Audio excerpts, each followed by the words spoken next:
datang kembali anak-anakku dalam pembelajaran IPA bersama Bu Vita.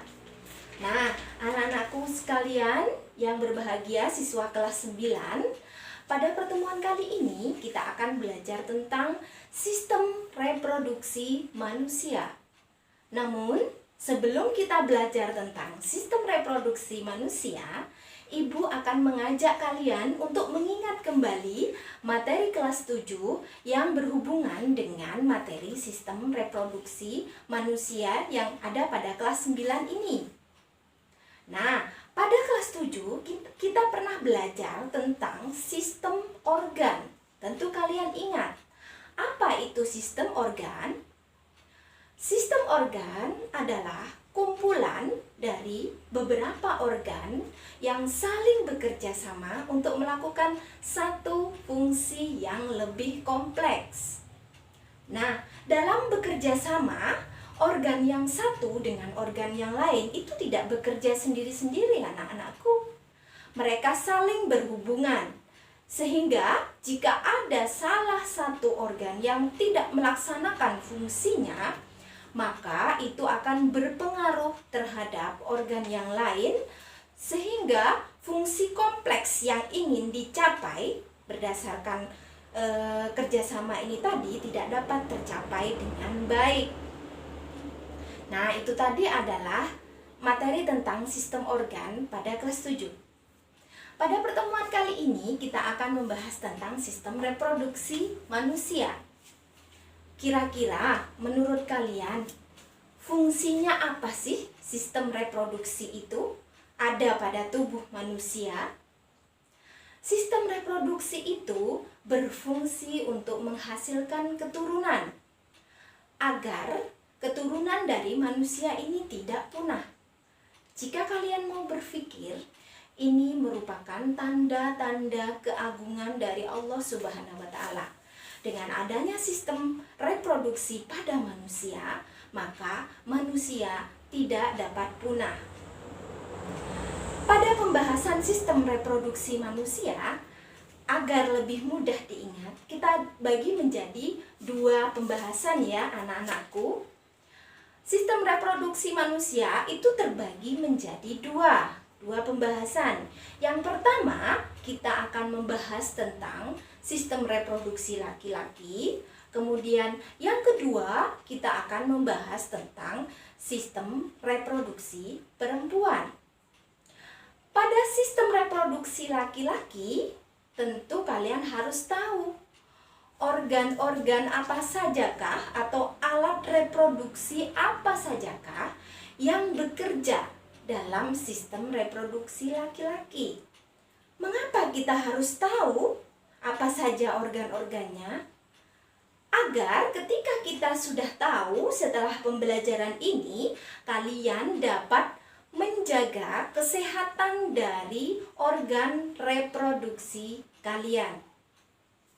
Nah, organ reproduksi laki-laki ini terbagi lagi menjadi dua bagian anak-anakku. Yang pertama adalah organ reproduksi eksternal. Yang kedua adalah organ reproduksi internal. Nah, kita bahas satu persatu. Yang pertama adalah organ reproduksi eksternal.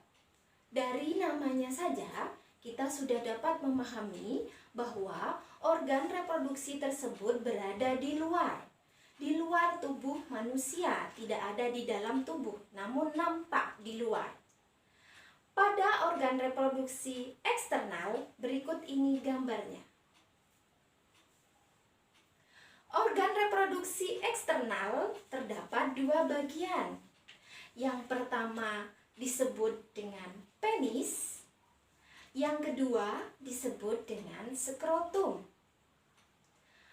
Penis itu merupakan organ reproduksi laki-laki atau alat reproduksi laki-laki yang berfungsi untuk menyampaikan atau menghantarkan sel sperma ke dalam tubuh perempuan atau tubuh wanita.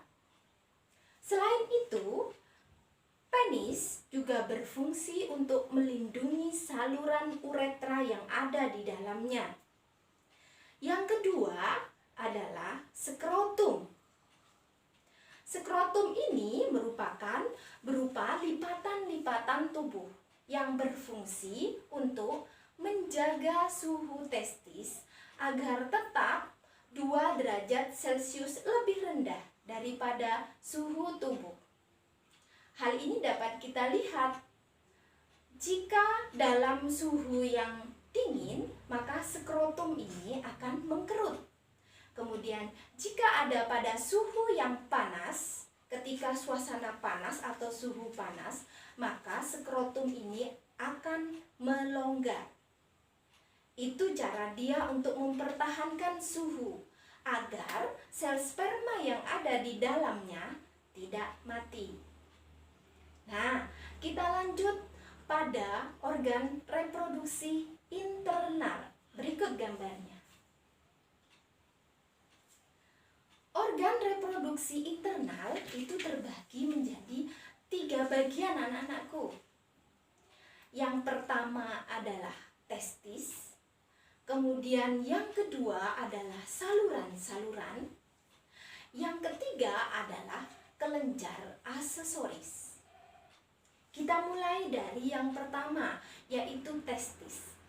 Apa sih fungsinya testis? Testis itu berfungsi untuk menghasilkan sel sperma. Selain itu, juga berfungsi untuk menghasilkan hormon testosteron. Mungkin agar kalian lebih mengingat, kalian bisa menyebut testis itu sebagai pabriknya sel sperma. Kemudian yang kedua itu disebut dengan epididymis. Epididymis itu berfungsi untuk pematangan dan penyimpanan sementara sel sperma setelah dihasilkan di testis tadi. Selanjutnya, dari epididymis, sel sperma akan disalurkan melalui saluran vas deferens. Saluran vas deferens ini berbentuk panjang dan melengkung. Saluran vas deferens itu berfungsi untuk menghubungkan antara epididymis dengan fascicula seminalis atau kelenjar fascicula seminalis. Nah, yang ketiga adalah kelenjar-kelenjar aksesoris. Kelenjar-kelenjar aksesoris ini terdiri atas 3. Yang pertama adalah fascicula seminalis, yang kedua kelenjar prostat, yang ketiga adalah kelenjar Cooper. Ketiga kelenjar ini memiliki fungsi masing-masing.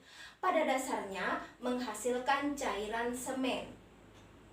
Pada kelenjar fascicula seminalis itu menghasilkan cairan semen yang bersifat kental, kekuningan, dan seperti lendir. Pada semen ini banyak mengandung fruktosa dan enzim penggumpal. Selanjutnya adalah kelenjar prostat. Kelenjar prostat ini berfungsi untuk menghasilkan cairan tetapi yang bersifat encer. Kemudian selain itu juga mengandung enzim anti penggumpal atau anti gumpal. Selanjutnya juga mengandung sitrat yang berfungsi untuk nutrisi sperma. Kemudian yang ketiga adalah kelenjar Cooper. Kelenjar Cooper ini berwujud atau bersifat jernih dan berfungsi untuk menetralisasi urin yang bersifat asam. Selanjutnya adalah kelenjar Cooper. Kelenjar Cooper itu menghasilkan cairan yang berwarna jernih yang berfungsi untuk menetralkan urin yang bersifat asam. Nah, saluran yang terakhir itu adalah saluran uretra. Saluran uretra itu berfungsi untuk pengeluaran, sistem ekskresi, dan sistem reproduksi manusia. Jadi tempat keluarnya urin dan sel sperma itu melalui saluran uretra. Baiklah anak-anakku, itu tadi kita sudah membahas tentang sistem reproduksi manusia, terutama pada sistem reproduksi laki-laki. Kita ketemu lagi pada video selanjutnya. Mudah-mudahan ini bermanfaat untuk kalian. Ibu akhiri sampai di sini. Sampai jumpa. Assalamualaikum warahmatullahi